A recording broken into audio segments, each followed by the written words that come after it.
ਇਸ ਵੇਲੇ ਸੰਗਤ ਟੀਵੀ ਤੇ reboot Punjab through value based education ਦਾ ਅੱਜ ਦਾ ਐਪੀਸੋਡ ਦੇਖ ਰਹੇ ਸਾਰੇ ਹੀ ਦਰਸ਼ਕਾਂ ਨੂੰ ਮੇਰੇ ਵੱਲੋਂ ਪਿਆਰ ਸਤਿਕਾਰ ਤੇ ਅਦਬ ਸਹਿਤ ਸਤਿ ਸ਼੍ਰੀ ਅਕਾਲ। ਮੈਂ ਹਾਂ ਤੁਹਾਡਾ ਆਪਣਾ ਪੇਸ਼ਕਾਰ ਬੱਬਲ ਮਟੌਰ। ਦੋਸਤੋ, ਅਸੀਂ ਇਹ ਐਪੀਸੋਡ ਅੱਜ ਦੀ ਤਾਰੀਖ ਦੇ ਵਿੱਚ ਬਾਬਾ ਇਕਬਾਲ ਸਿੰਘ ਜੀ ਵੜੂਸਾ ਵਾਲਿਆਂ ਵੱਲੋਂ ਚਲਾਏ ਜਾ ਰਹੇ ਵਿਦਿਅਕ ਅਦਾਰਿਆਂ ਦੇ ਵਿੱਚ ਤੁਹਾਡਾ ਯੋਗਦਾਨ ਪਾਉਣ ਦੇ ਲਈ ਕਰਦੇ ਹਾਂ, ਤਾਂ ਜੋ ਸਾਡੇ ਸਮਾਜ ਦੇ ਵਿੱਚ ਕੋਈ ਵੀ ਬੱਚਾ ਵਿਦਿਆ ਤੋਂ ਵਾਂਝਾ ਨਾ ਰਹਿ ਸਕੇ। दोस्तों, मर्दों के हिस्से में आए शहादत, मर्दों के हिस्से में आई शहादत, शहादत बाजारों में बिकती नहीं है। मर्दों के हिस्से में आए शहादत, शहादत बाजारों में बिकती नहीं है। कितनी ही हो जाए बंदे की ताकत, कुदरत के आगे वो टिकती नहीं है। बिकती है दुनिया में कितनी जमीनें, बिकती है दुनिया में कितनी जमीनें, ज़मीर मर्दा बिकती नहीं है। आंखों का होना ना होना बराबर, आंखों का होना ना होना बराबर, बब्बल गर असलियत दिखती नहीं है, बब्बल गर असलियत दिखती नहीं है। दोस्तों, नवा साल 2021 जो है दस्तक दे चुके हैं, पर दस्तक जिस ਤਰੀਕੇ ਦੇ ਨਾਲ ਇਹਨੇ ਦਿੱਤੀ ਹੈ ਉਹ ਸਾਨੂੰ ਸਾਰਿਆਂ ਨੂੰ ਪਤਾ ਹੈਗੀ ਹੈ। ਜਿੰਨੀ ਗਰਮਜੋਸ਼ੀ ਦੇ ਨਾਲ ਅਸੀਂ ਪਿਛਲੇ ਸਾਲਾਂ ਦਾ ਸਵਾਗਤ ਕੀਤਾ, ਉਸ ਤਰੀਕੇ ਦੇ ਨਾਲ ਅਸੀਂ ਇਹਦਾ ਸਵਾਗਤ ਨਹੀਂ ਕਰ ਪਾਏ, ਨਾ ਹੀ ਅਸੀਂ ਸਭ ਨੇ ਕੀਤਾ। ਉਹਦੇ ਮੋਟੇ-ਮੋਟੇ ਕਾਰਨ ਕੋਵਿਡ-19 ਸੀ ਤੇ ਇੰਡੀਆ ਦੇ ਵਿੱਚ ਜੋ ਕਹਿ ਲਓ ਕਿ ਹੁਣ ਤਾਂ ਵਰਲਡ ਵਾਈਡ ਵਰਤਾਰਾ ਬਣ ਚੁੱਕਿਆ, ਜੋ ਫਾਰਮਰ ਪ੍ਰੋਟੈਸਟ ਦਾ ਮੁੱਦਾ ਸੀਗਾ।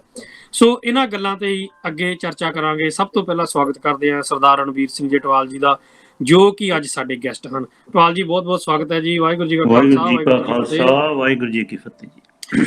ਅਟਵਾਲ ਜੀ, ਜੇ ਅਸੀਂ ਦੇਖੀਏ ਕਿ ਜਦੋਂ ਜੋ ਕਿਸਾਨੀ ਸੰਘਰਸ਼ ਸ਼ੁਰੂ ਹੋਇਆ ਸੀਗਾ, ਸਾਰਿਆਂ ਨੂੰ ਲੱਗਦਾ ਸੀ ਕਿ ਉਹਨਾਂ ਆਰਗੇਨਾਈਜ਼ਡ ਨਹੀਂ ਹੈਗਾ, ਐਜ਼ ਪਰ ਸਟ੍ਰੈਟਜੀ ਜੋ ਕਹਿ ਲਓ ਵਰਕਆਊਟ ਨਹੀਂ ਹੋਇਆ ਉਹ ਚੀਜ਼। ਚਲੋ ਹੁਣ ਜਿਸ ਪੜਾਅ ਦੇ ਵਿੱਚ ਇਹ ਪ੍ਰੋਟੈਸਟ ਹੈਗਾ ਆ, ਹੁਣ ਦੇਖਣ ਨੂੰ ਮਿਲ ਰਿਹਾ ਕਿ ਕਿਸਾਨ ਡਿਕਲੇਅਰ ਕਰ ਰਹੇ ਆ ਆਪਣੀ 1 ਮਹੀਨੇ ਦੀ ਸਟ੍ਰੈਟਜੀ ਪਹਿਲਾਂ ਹੀ ਰਿਲੀਜ਼ ਕਰ ਰਹੇ ਹੈਗੇ ਆ ਕਿ ਇਸ ਮਹੀਨੇ ਅਸੀਂ ਕਿਹੜੀ ਤਰੀਕ ਨੂੰ ਕੀ ਕਰਨ ਜਾ ਰਹੇ ਹੈਗੇ ਆ। ਤੁਹਾਨੂੰ ਲੱਗਦਾ ਕਿ ਇਹ ਜਿਹੜਾ ਸੰਘਰਸ਼ ਹੈਗਾ ਆ ਹੁਣ ਪਹਿਲਾਂ ਤੋਂ ਜ਼ਿਆਦਾ ਆਰਗੇਨਾਈਜ਼ਡ ਹੋ ਗਿਆ ਤੇ ਪਹਿਲਾਂ ਤੋਂ ਜ਼ਿਆਦਾ ਜਿਹੜਾ ਕਹਿ ਲਓ ਵੀ ਮੈਨੇਜਡ ਹੈਗਾ, ਵੈਲ ਮੈਨੇਜਡ ਹੈਗਾ? ਥੈਂਕ ਯੂ ਬੱਬਲ ਸਾਹਿਬ। ਸਭ ਤੋਂ ਪਹਿਲਾਂ ਤਾਂ ਸੰਗਤ ਟੀਵੀ ਦੇ ਸਾਰੇ ਦਰਸ਼ਕਾਂ ਨੂੰ ਨਵੇਂ ਸਾਲ ਦੀ ਬਹੁਤ-ਬਹੁਤ ਵਧਾਈ, ਤੇ ਅਸੀਂ ਵਾਹਿਗੁਰੂ ਜੀ ਅੱਗੇ ਇਹੋ ਅਰਦਾਸ ਕਰਦੇ ਹਾਂ ਕਿ ਪੂਰੀ ਇਨਸਾਨੀਅਤ ਬਾਰੇ ਇਹ ਨਵਾਂ ਸਾਲ ਇੱਕ ਚੇਂਜ, ਇਸ ਤਰ੍ਹਾਂ ਦੀ ਚੇਂਜ ਆਵੇ ਕਿ ਜਿੰਨੇ ਵੀ ਦੁਖੀ ਹਿਰਦੇ ਪਿਛਲੇ ਸਾਲ ਤੋਂ ਪਿਛਲੇ ਸਾਲਾਂ ਦੇ ਵਿੱਚ ਜਿੱਥੇ ਅਸੀਂ ਅੱਜ ਖੜੇ ਹਾਂ, ਖਾਸ ਕਰਕੇ ਇਸ ਕਿਸਾਨ ਸੰਘਰਸ਼ ਦੇ ਵਿੱਚ ਜੋ ਅਤਿਆਚਾਰ ਹੋ ਰਿਹਾ, ਇਸ ਤਰ੍ਹਾਂ ਦੇ ਅਤਿਆਚਾਰ ਸਦਾ ਲਈ ਦੁਨੀਆ ਤੋਂ ਖਤਮ ਹੋ ਜਾਣ ਤੇ ਵਾਹਿਗੁਰੂ ਆਪਣੀ ਸਮੱਤ ਦੇ ਕੇ ਇਸ ਦੁਨੀਆ ਨੂੰ ਇੱਕ ਸਵਰਗ ਦਾ ਦਰਜਾ ਦੇਵੇ, ਜੋ ਕਿ ਹੋ ਸਕਦਾ, ਸੰਭਵ ਹੈ। ਸੋ ਨਵੇਂ ਸਾਲ ਦਾ ਆਗਮਨ ਇੰਨਾ ਵਧੀਆ ਹੁੰਦਾ ਤੇ ਬੜੀ ਖੁਸ਼ੀ ਦੀ ਗੱਲ ਹੋਣੀ ਸੀ, ਪਰ ਆਪਣੇ ਬਜ਼ੁਰਗਾਂ ਵਰਗੇ ਮਾਤਾ ਪਿਤਾ ਉੱਥੇ ਜੋ ਕਿ ਠੰਡੀਆਂ ਸੜਕਾਂ ਦੇ ਉੱਤੇ ਬਾਹਰ ਕਹਿਰ ਦੀ ਜਿਸ ਤਰ੍ਹਾਂ ਬਾਰਿਸ਼ ਹੋਈ ਹੈ, ਤੇ ਇਸ ਤਰ੍ਹਾਂ ਦੇ ਹਾਲਾਤਾਂ ਦੇ ਵਿੱਚ ਉਹਨਾਂ ਨੂੰ ਦੇਖ ਕੇ ਕੋਈ ਵੀ ਹਿਰਦਾ ਨਾ ਬਲੁੰਦਰਿਆ ਜਾਵੇ, ਹੋ ਨਹੀਂ ਸਕਦਾ। ਪਰ ਤੁਹਾਡੀ ਜਿਹੜੀ ਗੱਲ ਹੈ ਕਿ ਉਹ ਉਸ ਅੱਖ ਦਾ ਕੀ ਫਾਇਦਾ ਜਿਹੜੀ ਅਸਲੀਅਤ ਨਾ ਦੇਖ ਸਕੇ ਜੀ। ਸੋ ਅਸਲੀਅਤ ਇਸ ਵੇਲੇ ਦਿਖ ਨਹੀਂ ਰਹੀ। ਦੇਖੋ, ਜ਼ੁਲਮ ਦੀ ਦਾਸਤਾਨ ਤੇ ਚੱਲਦੀ ਆ ਰਹੀ ਹੈ, ਸਦੀਆਂ ਤੋਂ ਚੱਲਦੀ ਆ ਰਹੀ ਹੈ, ਤੇ ਇਹਦੇ ਨਾਲ ਧਰਮ ਦੀ ਤੇ ਸੱਚ ਦੀ, ਇਨਸਾਫ ਦੀ, ਹੱਕ ਤੇ ਸੱਚ ਦੀ ਟੱਕਰ ਵੀ ਸਦੀਆਂ ਤੋਂ ਚੱਲਦੀ ਆ ਰਹੀ ਹੈ ਜੀ। ਸੋ ਇਹ ਖੇਲ ਤੇ ਖਤਮ ਨਹੀਂ ਹੋਣਾ, ਖੇਲ ਤੇ ਇਸ ਤਰ੍ਹਾਂ ਹੀ ਚੱਲਦਾ ਰਹੇਗਾ। ਤੇ ਜਿੱਥੇ ਤੱਕ ਤੁਹਾਡਾ ਸਵਾਲ ਹੈ ਕਿ ਅੰਦੋਲਨ ਹੁਣ ਜ਼ਿਆਦਾ ਆਰਗੇਨਾਈਜ਼ ਲੱਗਦਾ ਪਹਿਲੇ ਨਾਲੋਂ, ਉਹ ਅਸੀਂ ਇਸ ਗੱਲ ਤੇ ਬਿਲਕੁਲ ਸਹਿਮਤ ਹਾਂ ਕਿ ਜਿਹੜਾ ਨੀਅਰਲੀ ਹੁਣ ਮੈਨੂੰ ਲੱਗਦਾ 4 ਜਨਵਰੀ ਦੀ ਜਿਹੜੀ ਉਹਨਾਂ ਦੀ ਮੀਟਿੰਗ ਸੀ, ਉਹ ਮੀਟਿੰਗ ਦਾ ਵੀ ਕੋਈ ਸਿੱਟਾ ਨਹੀਂ ਨਿਕਲਿਆ ਜੀ। ਤੇ ਉਹਨੇ ਸਿਰਫ ਇਸ ਤਰ੍ਹਾਂ ਕਿ ਅਗਲੀ ਹੁਣ 4 ਦਿਨ ਬਾਅਦ 8 ਤਰੀਕ ਦੀ ਫਿਰ ਹੋਰ ਮੀਟਿੰਗ ਰੱਖ ਦਿੱਤੀ ਹੈ ਜੀ। ਇਹ ਜਿਹੜੇ ਸਰਕਾਰਾਂ ਦੇ ਟੈਕਟਿਕਸ ਨੇ, ਇਹ ਟੈਕਟਿਕਸ ਬਹੁਤ ਹੀ, ਮੈਂ ਕਹਿੰਦਾ ਕਿ ਇਸ ਤਰ੍ਹਾਂ ਲੱਗਦਾ ਕਿ ਇਹਨਾਂ ਸਰਕਾਰਾਂ ਦੇ ਇਹਨਾਂ ਦੇ ਦਿਲਾਂ 'ਚ ਕੋਈ ਦਇਆ ਨਾਂ ਦੀ ਚੀਜ਼ ਹੀ ਹੈ ਨਹੀਂ ਜੀ। ਤੇ ਜਿੱਥੇ ਤੱਕ ਕਿ ਅੰਦੋਲਨ ਦੇ ਆਰਗੇਨਾਈਜ਼ ਕਰਨੇ ਦਾ ਹੈ, ਕਿ ਨਾਰਮਲੀ ਹੁੰਦਾ ਕਿ ਰੂਲਿੰਗ ਪਾਰਟੀ ਦੇ ਅਗੇਂਸਟ ਜੇ ਕੋਈ ਸਟੈਪ ਅੰਦੋਲਨ ਆਰਗੇਨਾਈਜ਼ ਕਰਨਾ ਤੇ ਉਹ ਆਪੋਜੀਸ਼ਨ ਪਾਰਟੀ ਹੁੰਦੀ ਹੈ ਜੀ ਤੇ ਹੁਣ ਇਹ ਸਰਕਾਰਾਂ ਦਾ ਜਿਹੜਾ ਅੰਦੋਲਨ ਹੈ ਇਹ ਤੇ ਰੂਲਿੰਗ ਪਾਰਟੀ ਤੇ ਆਪੋਜੀਸ਼ਨ ਪਾਰਟੀਆਂ ਨੂੰ ਦੋਨਾਂ ਨੂੰ ਹੁੰਜਾ ਫੇਰ ਕੇ ਸਾਈਡ ਤੇ ਕਰ ਚੁੱਕੇ ਨੇ ਉਹ। ਹਾਂਜੀ ਹੁਣ ਇਹਨਾਂ ਦੇ ਕੋਲ ਵਾਕਿਆ ਕਿ ਜਿਹੜਾ ਜੋ ਇਹਨਾਂ ਦੇ ਅੰਦੋਲਨ ਦੇ ਵਿੱਚ ਇੱਕ ਦਰਦ ਹੈ, ਜੋ ਅਸਲੀਅਤ ਹੈ, ਜੋ ਸੱਚ ਹੈ, ਜੋ ਇਹਨਾਂ ਦੇ ਹੱਕ ਦੀਆਂ ਹੁਣ ਗੂੰਜਾਂ ਪੈ ਰਹੀਆਂ ਗਲੀ ਗਲੀ ਦੇ ਵਿੱਚ, ਦੇਸ਼ ਦੇ ਵਿੱਚ, ਹਰ ਪਾਸੇ, ਤੇ ਹਰ ਇੱਕ ਜਿਹੜਾ ਧਰਮੀ ਪੁਰਖ ਹੈ ਉਹਨਾਂ ਦੇ ਨਾਲ ਜੁੜ ਰਿਹਾ ਜੀ। ਸੋ ਇਹਦਾ ਰਿਜ਼ਲਟ ਇਹ ਹੈ ਕਿ ਜਿਸ ਤਰ੍ਹਾਂ ਜ਼ਿਆਦਾ ਤੋਂ ਜ਼ਿਆਦਾ ਸੰਗਤਾਂ ਨਾਲ ਜੁੜ ਰਹੀਆਂ ਨੇ ਤੇ ਅਸਲੀਅਤ ਸਾਹਮਣੇ ਆ ਰਹੀ ਹੈ, ਝੂਠ ਦਾ ਪਰਦਾਫਾਸ਼ ਹੋ ਰਿਹਾ ਜੀ, ਉਹਦੇ ਹਿਸਾਬ ਨਾਲ ਹੀ ਇਹ ਅੰਦੋਲਨ ਅੱਗੇ ਤੋਂ ਅੱਗੇ ਜ਼ਿਆਦਾ ਆਰਗੇਨਾਈਜ਼ ਹੋ ਰਿਹਾ। ਬਾਕੀ ਸਰਕਾਰਾਂ ਦਾ ਤਾਂ ਇਹੋ ਹੀ ਹੁੰਦਾ ਨਾ ਕਿ ਇਹਨਾਂ ਨੂੰ ਚਲੋ ਪਹਿਲਾਂ ਸੋਚਦੇ ਸੀ ਵੀ 2 ਦਿਨ ਜਦੋਂ ਠੰਡ 'ਚ ਸੌਣਗੇ ਤਾਂ ਮੁੜ ਜਾਣਗੇ ਜੀ, ਫਿਰ ਸੀਗਾ ਕਿ ਹਫ਼ਤੇ ਬਾਅਦ ਇੱਥੇ ਭੁੱਖਮਰੀ ਪੈ ਜਾਣੀ ਆ, ਰੋਟੀ ਨਹੀਂ ਮਿਲਣੀ, ਚਲੇ ਜਾਣਗੇ ਜੀ। ਫਿਰ ਹੁਣ ਇਹ ਦੇਖਿਆ ਕਿ ਹਾਲਾਤ ਦੇਖੋ ਹੁਣ ਜਿਹੜੇ ਆ ਪਿਛਲੇ 2-3 ਦਿਨਾਂ ਦੇ ਵਿੱਚ ਇੰਨੀ ਬਾਰਿਸ਼ ਹੋਈ ਹੈ ਕਿ ਉਹ ਮਤਲਬ ਕਿ ਬਹੁਤ ਹੀ ਜ਼ਿਆਦਾ ਅਨਸੁਹਾਵਾ ਮਾਹੌਲ ਉੱਥੇ ਪੈਦਾ ਹੋ ਗਿਆ ਕਿ ਸਾਰੀਆਂ ਸੰਗਤਾਂ ਅੰਦੋਲਨ, ਆਪਣੇ ਕਿਸਾਨ, ਵੱਡੇ ਬਜ਼ੁਰਗ ਗਿੱਟੇ ਗਿੱਟੇ ਪਾਣੀ ਦੇ ਵਿੱਚ ਤੁਰ ਰਹੇ ਨੇ, ਕੱਪੜੇ ਗਿੱਲੇ ਹੋ ਗਏ ਕਿਉਂਕਿ ਟੈਂਟਾਂ ਦਾ ਇੰਨਾ ਵਧੀਆ, ਜਿੰਨਾ ਵਧੀਆ ਮਰਜ਼ੀ ਅਰੇਂਜਮੈਂਟ ਕਰ ਲਓ ਕਿ ਇਹਨਾਂ ਮੀਂਹਾਂ ਹਨੇਰੀਆਂ ਅੱਗੇ ਤਾਂ ਉਹ ਫਿਰ ਵੀ ਫਿੱਕਾ ਪੈ ਜਾਂਦਾ ਜੀ। ਪਰ ਜਿਹੜਾ ਉਹਨਾਂ ਦਾ ਨਿਸ਼ਚਾ ਇੰਨਾ ਦ੍ਰਿੜ ਹੈ ਉਹਨੂੰ ਬਿਲਕੁਲ ਸਲਾਮ ਬਣਦੀ ਹੈ, ਸਿਰ ਝੁਕਦਾ ਉਹਦੇ ਅੱਗੇ। ਤੇ ਇਸ ਵੇਲੇ ਮੈਨੂੰ ਲੱਗਦਾ 40 ਦਿਨਾਂ ਦੇ ਵਿੱਚ ਕੋਈ 60 ਕੁ ਸ਼ਹੀਦੀਆਂ ਹੋ ਚੁੱਕੀਆਂ ਜੀ, ਜੋ ਕਿ ਠੰਡ ਨਾਲ ਅਲੱਗ-ਅਲੱਗ ਕਾਰਨਾਂ ਕਰਕੇ ਹੋਈਆਂ ਨੇ ਜੀ। ਜਿਹੜਾ ਇਹਨੇ ਹੁਣ ਐਲਾਨ ਕੀਤਾ ਹੈ ਕਿ ਭਾਈ ਇਹ ਇਸ ਵੇਲੇ ਜੋ ਅੰਦੋਲਨ ਹੈ ਉਹ ਜਿਹੜੇ 3 ਕਾਲੇ ਕਾਨੂੰਨ ਹੈ ਜਿਨ੍ਹਾਂ ਦੇ ਉੱਤੇ ਪੂਰੀ ਦੁਨੀਆ ਦੀ ਇੱਕ ਤਰ੍ਹਾਂ ਦੀ ਸਹਿਮਤੀ ਹੈ ਕਿ ਜਦ ਸਾਨੂੰ ਆਪਣਾ ਭਲਾ ਦਿਸਦਾ ਹੀ ਨਹੀਂ ਉਹਨਾਂ ਕਾਨੂੰਨਾਂ ਦੇ ਵਿੱਚ ਜੀ, ਤੇ ਤੁਸੀਂ ਉਹ ਕਿਉਂ ਨਹੀਂ ਬਾਅਦ 'ਚ ਜੋ ਕਮੇਟੀ ਬਣਾਉਣੀ ਹੈ, ਦੁਬਾਰਾ ਕਰਨਾ, ਜੋ ਵੀ ਕਰਨਾ ਉਹ ਬਾਅਦ ਦੀ ਗੱਲ ਆ, ਕਿ ਤੁਸੀਂ ਜਿਹੜਾ ਸਾਡਾ ਸਟਾਰਟਿੰਗ ਪੁਆਇੰਟ ਹੈ ਕਿ ਇਹਨਾਂ ਨੂੰ ਪਹਿਲਾਂ ਵਾਪਸ ਲਵੋ। ਜੀ, 1 ਨਹੀਂ 2 ਨਹੀਂ 10-10 ਗਲਤੀਆਂ ਉਹਨਾਂ 'ਚ ਮੰਨ ਚੁੱਕੇ ਹੋ ਜੀ। ਇਹ ਜਿੰਨੇ ਸਾਡੇ ਸ਼ੰਕੇ ਆ ਉਹ ਸਾਰਿਆਂ ਨੂੰ ਕੋਈ ਕਮੇਟੀ ਬਣਾਉਣੀ ਹੈ, ਜਿਸ ਤਰ੍ਹਾਂ ਵੀ ਅੱਗੇ ਚੱਲਣਾ ਉਹ ਬਾਅਦ ਦੀ ਗੱਲ ਆ। ਤੇ ਇਹ ਬੜਾ ਇਹਦਾ ਇੱਕ ਸੌਖਾ ਹੱਲ ਸੀ ਕਿ ਇਹ 3 ਜਿਹੜੇ ਕਾਲੇ ਕਾਨੂੰਨ ਇਹਨਾਂ ਨੂੰ ਵਾਪਸ ਲੈ ਕੇ ਤੇ ਨਵੇਂ ਸਿਰਿਓਂ ਕੋਈ ਨਾ ਕੋਈ ਹੋਰ ਕਾਨੂੰਨ ਜਿਹਦੇ ਵਿੱਚ ਸਾਰੇ ਕਿਸਾਨ ਤੇ ਸਾਰੀਆਂ ਧਿਰਾਂ ਸ਼ਮੂਲੀਅਤ ਕਰਕੇ, ਜਾਂ ਤੁਸੀਂ ਕੰਮ ਹੀ ਕਿਸਾਨਾਂ ਦੇ ਭਲੇ ਲਈ ਕਰਨਾ ਤੇ ਉਹਦੇ 'ਚ ਕੋਈ ਇਸ ਤਰ੍ਹਾਂ ਦੀ ਅੜਨੇ ਵਾਲੀ ਗੱਲ ਹੈ ਨਹੀਂ ਸੀ ਜੀ। ਤੋ ਇਹ ਤੇ ਹੁਣ ਇੱਕ ਨਿਰਾ ਇੱਕ ਜ਼ੁਲਮ ਵਾਲੇ ਪਾਸੇ ਨੂੰ ਜਾ ਰਿਹਾ ਕਿ ਜ਼ੁਲਮ ਵੀ ਇਸ ਤਰ੍ਹਾਂ ਦਾ ਕਿ ਜੋ ਦੇਖਿਆ ਨਹੀਂ ਜਾ ਰਿਹਾ।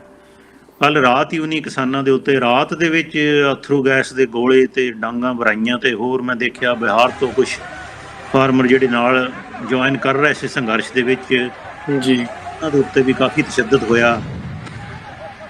ਤੇ ਇਸ ਤਰ੍ਹਾਂ ਹੀ ਲੱਗਦਾ ਹੈ ਕਿ ਜਿਹੜੀ ਪਾਪਾਂ ਦੀ ਬੇੜੀ ਹੈ ਭਰ ਕੇ ਡੁੱਬਦੀ ਹੈ ਤੇ ਇੱਕ ਦਿਨ ਇਸ ਕਿਸਾਨ ਸੰਘਰਸ਼ ਦਾ ਇੱਕ ਦਿਨ ਇੱਕ ਵੱਡਾ ਪੱਥਰ ਚਟਾਨ ਬਣ ਕੇ ਇਹਨਾਂ ਦੀਆਂ ਬੇੜੀਆਂ ਦੇ ਵਿੱਚ ਇਹਨਾਂ ਨੂੰ ਡੁੱਬੇਗਾ।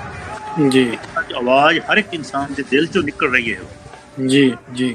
ਸੋ ਸੰਘਰਸ਼ ਨੇ ਇਹਨਾਂ ਨੂੰ ਦੱਸ ਦਿੱਤਾ ਵੀ ਆਪਣਾ ਜੇ ਸਰਕਾਰਾਂ ਸੋਚਦੀਆਂ ਕਿ ਡਰ ਜਾਣਗੇ ਤੇ ਮੀਟਿੰਗ ਅੱਜ ਤੋਂ 1 ਤੋਂ ਇਹ ਵੀ ਨਹੀਂ ਕਿ ਤੁਸੀਂ ਜੇ ਮੀਟਿੰਗ ਕਰਨੀ ਹੈ ਤੇ ਸਵੇਰੇ 10 ਵਜੇ ਸ਼ੁਰੂ ਕਰੋ, 2 ਵਜੇ ਸ਼ੁਰੂ ਕਰਕੇ ਅੱਧੇ ਦਿਨ 'ਚ ਖਤਮ ਕਰਕੇ ਤੇ ਫਿਰ 4 ਦਿਨ ਬਾਅਦ ਫਿਰ ਮੀਟਿੰਗ ਰੱਖਤੀ। ਇਹਦੇ ਸਿਰਫ ਇੱਕ ਇਹਨਾਂ ਦਾ ਹੈ ਕਿ ਇਹਨਾਂ ਦਾ ਇਰਾਦਾ ਕੋਈ ਨਹੀਂ, ਸਿਰਫ ਸੰਗਤਾਂ ਨੂੰ ਪਰੇਸ਼ਾਨ ਕਰਨਾ ਕਿ ਬੜੇ ਤੋਂ ਬੜੇ ਅੰਦੋਲਨ ਦੇ ਵਿੱਚ ਕਿਸੇ ਤਰ੍ਹਾਂ ਦੀ ਵੀ ਘੁਸਪੈਠ ਕਰਕੇ ਉਹਨੂੰ ਬਰਬਾਦ ਕਰਨਾ। ਇਹ ਖਿਆਲ ਹੈ ਇਸ ਵੇਲੇ। ਹੋਰ ਇਹਨਾਂ ਦਾ ਇਰਾਦਾ ਨੇਕ ਇਰਾਦਾ ਨਹੀਂ ਅਸੀਂ ਕਹਿ ਸਕਦੇ ਸਰਕਾਰਾਂ ਦਾ। ਜੀ ਬਿਲਕੁਲ ਜੀ। ਜਦੋਂ ਅਸੀਂ ਹੁਣ ਕਿਸਾਨਾਂ ਦਾ ਰੁਖ ਦੇਖਦੇ ਹਾਂ, ਕਿਉਂਕਿ ਉਹਨਾਂ ਨੂੰ ਵੀ ਪਤਾ ਆ, ਉਹ ਵੀ ਆ ਕੇ ਦੱਸਦੇ ਆ ਕਿ ਜੋ ਸਰਕਾਰਾਂ ਦੀ ਨੀਅਤ ਹੈ ਇਹਨਾਂ ਨੂੰ ਇੰਨੀ ਸਾਫ਼ ਨਹੀਂ ਲੱਗਦੀ ਮੀਟਿੰਗਾਂ ਦੇ ਵਿੱਚ, ਜਦੋਂ ਬਾਹਰ ਆ ਕੇ ਦੱਸਦੇ ਹੈਗੇ ਨੇ। ਤੇ ਉਸ ਤੋਂ ਬਾਅਦ ਉਹ ਸਰਕਾਰ ਦੇ ਐਕਸ਼ਨ ਨੂੰ ਦੇਖ ਕੇ ਜੋ ਹੁਣ ਕਿਸਾਨਾਂ ਨੇ ਰਿਐਕਸ਼ਨ ਦੇਣੇ ਸ਼ੁਰੂ ਕੀਤੇ, ਆਪਣੀਆਂ ਸਟ੍ਰੈਟਜੀਜ਼ ਬਣਾਉਣੀਆਂ ਸ਼ੁਰੂ ਕੀਤੀਆਂ ਜੀ। ਜਿਸ ਤਰ੍ਹਾਂ ਅੱਗੇ ਪ੍ਰੋਗਰਾਮ ਜੋ ਕਹਿ ਲਓ ਅੱਗੇ ਫਰਦਰ ਉਲੀਕਣੇ ਸ਼ੁਰੂ ਕੀਤੇ ਹੈਗੇ ਨੇ। 26 ਜਨਵਰੀ ਨੂੰ ਵੀ ਮੇਰੇ ਖਿਆਲ ਇੱਕ ਸੁਣਨ ਵਿੱਚ ਆਇਆ ਕਿ ਟਰੈਕਟਰ ਰੈਲੀ ਕੋਈ ਕੱਢੀ ਜਾਏਗੀ 26 ਜਨਵਰੀ ਨੂੰ। ਉਸ ਤੋਂ ਪਹਿਲਾਂ ਵੀ ਕਈ ਦਿਵਸ ਮਨਾਣੇ ਹੈਗੇ ਨੇ। ਉਹਨਾਂ ਨੂੰ ਤੁਸੀਂ ਕਿਸ ਤਰ੍ਹਾਂ ਦੇਖਦੇ ਹੋ ਸੰਖੇਪ ਦੇ ਵਿੱਚ?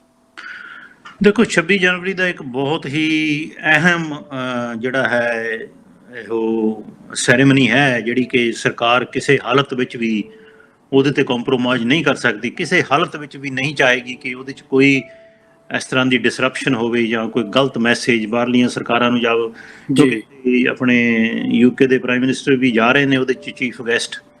ਜੀ ਜਿੱਥੇ ਤੱਕ ਸਾਡਾ ਦੇਖੋ, ਅਸੀਂ ਕਿੰਨੀਆਂ ਰੈਲੀਆਂ ਕੀਤੀਆਂ, UK ਦੇ ਵਿੱਚ ਵੀ ਪੂਰਾ ਜ਼ੋਰ ਲੱਗਾ ਹੋਇਆ ਹੈ ਕਿ ਉਹ ਜਾਂ ਤਾਂ ਉਹਨੂੰ ਬਾਈਕਾਟ ਕਰਨ ਜਾਂ ਆਪਣੀ ਸਟੇਟਮੈਂਟ ਦੇਣ ਕਿ ਭਾਈ ਇਹ ਗਲਤ ਹੋ ਰਿਹਾ।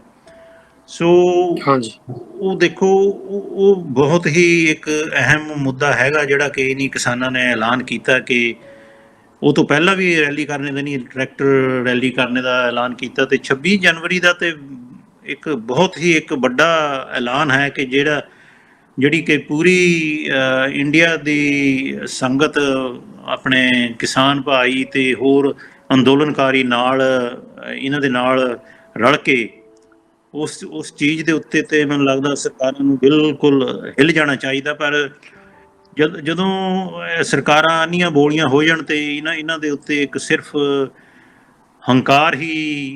ਹੰਕਾਰ ਦਾ ਭੂਤ ਸਵਾਰ ਹੋਵੇ ਕਿ ਸਾਡੇ ਕੋਲ ਇੰਨੀ ਤਾਕਤ ਹੈ।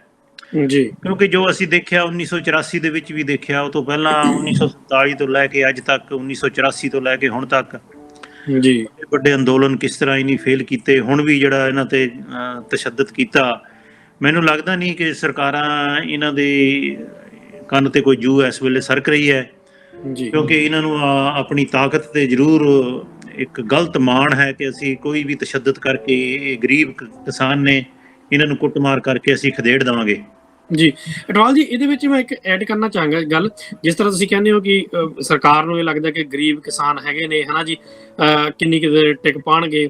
ਪਰ ਗੱਲ ਇੱਥੇ ਨੋਟ ਕਰਨ ਵਾਲੀ ਇਹ ਹੈਗੀ ਹੈ ਜੀ ਕਿ ਦੋ ਤਰ੍ਹਾਂ ਦੀ ਸਪੋਰਟ ਜਿਹੜੀ ਕਹਿ ਲਓ ਹੈ ਦਿਨ ਪਰ ਦਿਨ ਵੱਧਦੀ ਜਾ ਰਹੀ ਹੈ, ਜੋ ਸਾਨੂੰ ਦੇਖਣ ਨੂੰ ਮਿਲ ਰਿਹਾ। ਇੰਡੀਵਿਜੂਅਲ ਸਪੋਰਟ, ਜਿਹੜਾ ਕੋਈ ਬੰਦਾ ਆਪਣੇ ਲੈਵਲ ਤੇ ਸਪੋਰਟ ਕਰ ਰਿਹਾ, ਵੀਡੀਓਜ਼ ਪਾ ਕੇ ਸਪੋਰਟ ਕਰ ਰਿਹਾ ਜਾਂ ਉੱਥੇ ਪਹੁੰਚ ਰਹੇ ਨੇ, ਜਾਂ ਵਿੱਚ ਤਾਂ ਕਈ ਉਹ ਵੀ ਨੇ ਜੋ ਕਿਸਾਨ ਨਹੀਂ ਨੇ, ਕਿਉਂਕਿ ਉਹਨਾਂ ਨੂੰ ਲੱਗਦਾ ਇਹ ਸਿਰਫ ਕਿਸਾਨਾਂ ਦਾ ਮੁੱਦਾ ਨਹੀਂ ਹੈ, ਰੋਟੀ ਉਹਨਾਂ ਦੀ ਪਹੁੰਚ ਤੋਂ ਵੀ ਬਾਹਰ ਹੋਏਗੀ। ਸੋ ਕੱਲਾ ਇਹ ਕਿਸਾਨਾਂ ਤੱਕ ਮੁੱਦਾ, ਜਿਹੜੇ ਲੋਕ ਅਵੇਅਰ ਨੇ ਤਾਂ ਉਹਨਾਂ ਨੂੰ ਪਤਾ ਹੈ ਕਿਸਾਨਾਂ ਤੱਕ ਮੁੱਦਾ ਸੀਮਿਤ ਨਹੀਂ ਹੈਗਾ।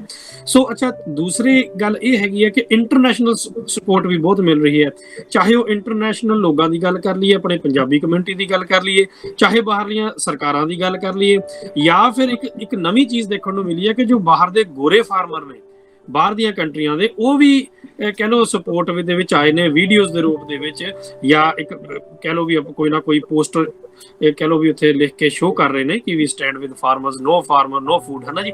ਉਹਦੇ ਬਾਰੇ ਤੁਸੀਂ ਕੀ ਕਹਿਣਾ ਚਾਹੋਗੇ? ਕਿਉਂਕਿ ਉਹ ਜੇ ਸਰਕਾਰ ਇਸ ਨੂੰ ਅੰਡਰ ਐਸਟੀਮੇਟ ਕਰ ਰਹੀ ਹੈ ਤਾਂ ਡੇ ਬਾਈ ਡੇ ਸਪੋਰਟ ਤਾਂ ਵੱਧਦੀ ਜਾ ਰਹੀ ਹੈ। ਗੱਲ ਬਿਲਕੁਲ ਸਹੀ ਹੈ ਕਿ ਬਾਹਰਲੀਆਂ ਦੇਸ਼, ਦੇਖੋ ਜਿਹੜੀ ਅਸਲੀ ਸਪੋਰਟ ਹੈ ਨਾ ਇਸ ਅੰਦੋਲਨ ਦੀ, ਅਸਲੀ ਸਪੋਰਟ ਹੈ ਇੱਕ ਕਾਮਨ ਮੈਨ ਤੋਂ ਜਿਹੜੀ ਆ ਰਹੀ ਹੈ ਜੀ। ਤੇ ਕਾਮਨ ਮੈਨ ਤੇ ਜਿਹੜਾ ਗਰੀਬ, ਜਿਨ੍ਹਾਂ ਨੂੰ ਹੁਣ ਇਸ ਵੇਲੇ ਫਿਕਰ ਪੈ ਰਿਹਾ ਕਿ ਸਾਡੀ ਰੋਜੀ ਰੋਟੀ ਦਾ ਸਵਾਲ ਹੈ, ਸਾਡੀ ਜ਼ਮੀਨ ਦੀ ਮਲਕੀਅਤ ਦਾ ਸਵਾਲ ਹੈ, ਸਾਡੀ ਅਗਲੀ ਜਨਰੇਸ਼ਨ ਦਾ ਸਵਾਲ ਹੈ ਜੀ। ਬਾਕੀ ਸਰਕਾਰਾਂ ਦਾ ਕੰਮ ਤਾਂ ਸਿਰਫ ਇਹੋ ਹੀ ਹੈ ਕਿ ਸੌਦੇਬਾਜ਼ੀ ਕਰਨੀ ਹੈ। ਇੰਟਰਨੈਸ਼ਨਲ ਲੈਵਲ ਤੇ ਵੀ ਇਹੋ ਹੀ ਹੁੰਦਾ ਕਿ ਇੱਕ ਬੜਾ ਕੰਟਰੈਕਟ ਮਿਲ ਗਿਆ ਮੋਦੀ ਤੋਂ ਤੇ ਬਸ ਫਿਰ ਉਹਨਾਂ ਦੀ ਤਾਂ ਪੋਲਿਟਿਕਸ ਹੀ ਚੱਲਦੀ ਹੈ ਨਾ ਜੀ। ਪਰ ਹਰ ਇੱਕ ਇਕਨੋਮੀ ਜੋ ਵੀ ਇੱਕ ਇੰਡਸਟਰੀਅਲ ਰੈਵੋਲੂਸ਼ਨ ਹੋਇਆ, ਉਹਦਾ ਬੇਸ ਹਮੇਸ਼ਾ ਐਗਰੀਕਲਚਰਲ ਰੈਵੋਲੂਸ਼ਨ ਹੀ ਰਿਹਾ ਜੀ। ਕਿਉਂਕਿ ਕੋਈ ਵੀ ਇਕਨੋਮੀ ਹੈ, ਉਹਦਾ ਜਿਹੜੀ ਬੇਸ ਹੈ ਜਾਂ ਸਟਰੈਂਥ ਹੈ ਜਾਂ ਉਹਨਾਂ ਦੀਆਂ ਜੜ੍ਹਾਂ ਹੈ, ਉਹ ਕਿਸਾਨ ਹੀ ਨੇ ਜੀ। ਸੋ ਜਿਉਂ ਇਹ ਕਿਸਾਨਾਂ ਦੀ ਫਾਰਮਰਸ ਰੈਵੋਲੂਸ਼ਨ ਇੱਕ ਤਰ੍ਹਾਂ ਦਾ ਇਹੋ ਬਣ ਜਾਏਗਾ। ਬਾਹਰ ਗੱਲਾਂ ਜਾ ਰਹੀਆਂ ਨੇ, ਸੋ ਬਾਹਰੋਂ ਵੀ ਇੱਕ ਕਿਸਾਨ ਦੀ ਦੂਸਰੇ ਕਿਸਾਨ ਨਾਲ ਹਮਦਰਦੀ ਤੇ ਹੁੰਦੀ ਹੈ। ਬਿਲਕੁਲ। ਤੇ ਜਿਹੜੇ ਉਸ ਇੰਡਸਟਰੀ ਦੇ ਉੱਤੇ ਸਾਰੇ ਡਿਪੈਂਡੈਂਟ ਨੇ, ਉਹਨਾਂ ਦੀ ਵੀ ਹਮਦਰਦੀ ਨਾਲ ਹੁੰਦੀ ਹੈ। ਫਿਰ ਕਾਮਨ ਮੈਨ ਦੀ ਹਮਦਰਦੀ ਹੈ ਕਿ ਇੱਕ ਸਰ ਨਾਲੋਂ ਇੱਕ ਮਿਹਨਤੀ ਕੀਤਾ ਹੈ, ਇਹਦੇ ਜਿਹੜਾ ਫਿਰ ਨਹੀਂ ਕੋਈ ਕਰਪਸ਼ਨ ਨਹੀਂ, ਕੋਈ ਕ੍ਰਾਈਮ ਨਹੀਂ, ਕੋਈ ਇਸ ਤਰ੍ਹਾਂ ਦੀ ਗੱਲ ਨਹੀਂ। ਇਹ ਬੜੇ ਲੋ ਅਬਾਈਡਿੰਗ ਸਿਟੀਜ਼ਨ ਨੇ, ਪੀਸਫੁਲ ਸਿਟੀਜ਼ਨ ਨੇ। ਇਹਨਾਂ ਦੇ ਅਸੀਂ ਤਸ਼ੱਦਦ ਕਰਾਂਗੇ, ਅਸੀਂ ਇਹਨਾਂ ਦੀ ਲਾਈਫ ਅਸੀਂ ਵਧੀਆ ਨਹੀਂ ਬਣਾਵਾਂਗੇ। ਜਿਹੜਾ MSP ਦਾ ਮਕਸਦ ਹੀ ਇਹੋ ਹੈ ਕਿ ਜਿਹੜੇ ਮਾਰਕੀਟ ਫੋਰਸਿਸ ਉਹ ਕਿਸਾਨ ਦੇ ਹੱਕ ਵਿੱਚ ਨਹੀਂ ਹਨ ਜੀ। ਕਿਉਂਕਿ ਕਿਸਾਨ ਆਪਣੀ ਫਸਲ 6 ਮਹੀਨੇ ਬਾਅਦ ਜਾਂ 3 ਮਹੀਨੇ ਬਾਅਦ ਜਿਹੜੀ ਵੀ ਫਸਲ ਉਹਨੂੰ ਵੇਚਣੀ ਹੈ, ਉਹ ਵੇਚ ਕੇ ਉਹ ਆਪਣੀ ਥੋੜਾ ਜਿਹਾ ਜੋ ਵੀ ਉੱਥੋਂ ਕੈਸ਼ ਇਨਕਮ ਹੁੰਦੀ ਹੈ ਉਹਦੇ ਨਾਲ ਆਪਣਾ ਗੁਜ਼ਾਰਾ ਚਲਾਉਣਾ ਜੀ। ਬਿਲਕੁਲ। तो एक बारी जिद्दां वो मार्केट फ्लड हो जाती है, प्राइसिस डाउन चले जाते हैं, तो उन्होंने अपना कई बारी फसल का खर्चा भी नहीं निकलता विचों। बिल्कुल जी, बिल्कुल। सो जिहड़ा MSP दा इन्हां दी जिन्नियां भी मंगां वो बहुत ही जैनुअन ने, इस करके ये अंदोलन बहुत ही इस वेले वधिया मुकाम ते पहुंचा होया है ਜੀ ਪਰਮਾਤਮਾ ਅੱਗੇ ਇਹੋ ਅਰਦਾਸ ਕਰਦੇ ਹਾਂ ਕਿ ਇਹਦੇ ਵਿੱਚੋਂ ਇੱਕ ਵਧੀਆ ਲੀਡਰਸ਼ਿਪ ਜਿਹੜੀ ਕਿ ਆਪੋਜੀਸ਼ਨ ਨੂੰ ਵੀ ਹੈਂਡਲ ਕਰ ਸਕੇ, ਰੂਲਿੰਗ ਪਾਰਟੀ ਨੂੰ ਵੀ ਹੈਂਡਲ ਕਰ ਸਕੇ, ਜੀ ਕਾਮਨ ਮੈਨ ਤੇ ਆਪਣੀ ਜਿਹੜੀ ਫਾਰਮਰਸ ਯੂਨੀਅਨਸ ਹੈਗੀਆਂ ਇਹਨਾਂ ਨੂੰ ਵੀ ਹੈਂਡਲ ਕਰ ਸਕੇ, ਤੇ ਇਹਦੇ ਵਿੱਚੋਂ ਇੱਕ ਨੈਸ਼ਨਲ ਲੈਵਲ ਦਾ ਅੰਦੋਲਨ ਨਿਕਲੇ ਜਿਹਦੇ ਨਾਲ ਸਰਕਾਰ ਦੇ ਵਿੱਚ ਜਿਹੜਾ ਇਸ ਵੇਲੇ crime, corruption, total law and order failure ਹੈ, ਟੋਟਲ ਹਿਊਮਨ ਰਾਈਟਸ ਫੇਲਿਅਰ ਹੈ, ਇਹਨਾਂ ਚੀਜ਼ਾਂ ਨੂੰ ਹੁਣ ਮੁੱਦੇ ਮੇਰੇ ਖਿਆਲ ਨਾਲ ਜੇ ਮੇਰੀ ਸਲਾਹ ਮੰਨੋ ਤੇ ਇਹਨਾਂ ਨੂੰ ਇਹ ਜਿਹੜੀਆਂ ਹੁਣ ਕਾਲੇ ਕਾਨੂੰਨ ਦੀਆਂ 3 ਮੰਗਾਂ ਤੋਂ ਬਹੁਤ ਉੱਤੇ ਗੱਲ ਪਹੁੰਚ ਚੁੱਕੀ ਹੈ। ਜੀ ਇਹ ਤਾਂ ਹੋ ਸਕਦਾ ਸੀ 2-4 ਦਿਨਾਂ ਦੀ ਗੱਲ ਸੀ, ਇਹਨਾਂ ਨੂੰ ਜੇ ਸਰਕਾਰਾਂ 'ਚ ਮਾੜੀ ਜਿਹਾ ਵੀ ਇਨਸਾਨੀਅਤ ਹੁੰਦੀ ਤੇ ਉਹਨਾਂ ਨੂੰ ਖਤਮ ਕਰਕੇ ਇਹਨਾਂ ਨੂੰ ਵਾਪਸ ਭੇਜ ਦਿੰਦੇ ਤੇ ਉਹ ਖਤਮ ਹੋ ਜਾਣੀ ਸੀ। ਪਰ ਹੁਣ ਇਹ ਦੁਬਾਰਾ ਇਹਨਾਂ ਨੂੰ ਬੈਠ ਕੇ ਸੋਚਣ ਦੀ ਇਹੋ ਲੋੜ ਹੈ ਕਿ ਹੁਣ ਤੇ ਗੱਲ 3 ਕਾਨੂੰਨਾਂ ਤੋਂ ਬਹੁਤ ਉੱਤੇ ਪਹੁੰਚ ਗਈ ਹੈ ਕਿ ਸਰਕਾਰਾਂ ਹੈ ਕੀ ਨੇ, ਸਰਕਾਰਾਂ ਜੀ ਇਹਦੀਆਂ ਸਰਕਾਰਾਂ ਨੇ। ਹੁਣ ਤੇ ਇਹ ਹੈ ਕਿ ਜਿਹੜੀ ਰੂਲਿੰਗ ਪਾਰਟੀ ਹੈ ਉਹ ਜਿਹੜੀ ਇੱਕ ਸ਼ਰਾਬ ਦੀ ਬੋਤਲ ਲੈ ਕੇ ਦੇ ਕੇ ਵੋਟ ਲੈਂਦੀ ਹੈ, ਉਹ ਕਿੰਨਾ ਕੁ ਰੂਲਿੰਗ ਪਾਰਟੀ ਹੋਏਗੀ। ਜਿਹੜੀ ਆਪੋਜੀਸ਼ਨ ਹੈ ਉਹ ਇੱਕ ਸ਼ਰਾਬ ਦੀ ਜਗ੍ਹਾ 2 ਬੋਤਲਾਂ ਦਿੰਦੀ ਹੋਏਗੀ। ਸੋ ਜਿਹੜਾ ਡੈਮੋਕ੍ਰੇਸੀ ਦਾ ਲੈਵਲ ਹੈ ਉਹ ਇਸ ਲੈਵਲ ਤੱਕ ਡਿੱਗ ਚੁੱਕਾ ਹੈ ਕਿ ਜਿੰਨਾ ਚਿਰ ਇੱਕ ਕਾਮਨ ਮੈਨ ਗਰੀਬ ਇਸ ਅੰਦੋਲਨ ਨੂੰ ਆਪਣੇ ਹੱਥਾਂ 'ਚ ਨਹੀਂ ਲੈਂਦਾ ਤੇ ਇਹਦੇ 'ਚੋਂ ਰਿਜ਼ਲਟ ਕੋਈ ਨਹੀਂ ਨਿਕਲੇਗਾ। ਕਿਉਂਕਿ ਆਪੋਜੀਸ਼ਨ ਪਾਰਟੀਆਂ ਨੂੰ ਬਿਲਕੁਲ ਉਹ ਪਹਿਲਾਂ ਹੀ ਨਕਾਰ ਕਰ ਚੁੱਕੇ ਆ ਤੇ ਉਹਨਾਂ ਨੇ ਵੀ ਇਹਨਾਂ ਦਾ ਕੋਈ ਸੱਚੇ ਦਿਲੋਂ ਆ ਕੇ ਸਾਥ ਨਹੀਂ ਦੇਣਾ। ਇਸ ਵੇਲੇ ਜੇ ਕੋਈ ਇਨਸਾਨ ਜੇ ਕੋਈ ਫੋਰਸ ਸਭ ਤੋਂ ਜ਼ਿਆਦਾ ਇਹਨੂੰ ਡੈਮੇਜ ਕਰ ਰਹੀ ਹੈ ਉਹ ਹੈ ਮੀਡੀਆ ਤੇ ਕੈਮਰਾ। ਇਸ ਵੇਲੇ ਮੀਡੀਆ ਤੇ ਕੈਮਰਾ ਝੂਠ ਬੋਲ ਰਿਹਾ, ਮੈਨੂੰ ਲੱਗਦਾ ਨਹੀਂ ਇੰਨਾ ਨੁਕਸਾਨ ਕੀਤਾ ਹੋਏਗਾ। ਇਹ ਇਸ ਟਾਈਮ ਬਹੁਤ ਹੀ ਵਧੀਆ ਮੌਕਾ ਹੈ ਹਰ ਇੱਕ ਸ਼ਾਂਤੀ ਪਸੰਦ